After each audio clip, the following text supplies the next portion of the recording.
அள்ளி கொடுத்தவர் புரட்சி தலைவர் எம்ஜிஆர்.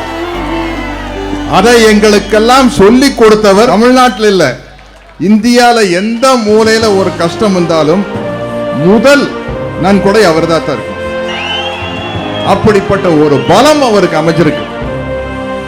எதுவா இருந்தாலும் சரி, அதுதாங்க கெத்து, அதுதான் தில்லு, அதுதான் தூளு. எல்லா விஷயத்திலையும் முதல் வேலையை அவர் பண்ணிடுவார். இப்படி எல்லா விஷயத்திலையும் ஒரு தைரியசாலி. அதாவது வாழ்க்கைக்கும் சரி, தொழிலுக்கும் சரி, அரசியலுக்கும் சரி, தைரியம் முக்கியம். வெற்றிகள் வரும் போகும் என்ன வேணாலும் ஆகும், ஆனா அந்த தைரியம் இருக்குது பாருங்க, அந்த தைரியம், அந்த மனிதாபிமானம். எல்லாரும் கேட்டா உதவி செய்வாங்க, கேட்காமே உதவி செய்கிறவர் தான். அவரும் அவர் குடும்பமும் அனைவரும் மாபெரும் வெற்றி அடையணும். ஏன்னா இந்த குடும்பம் நல்லா இருந்தா பல குடும்பம் நல்லா இருக்கும். அதற்காக வாழ்த்துகிறேன். நன்றி, வணக்கம்.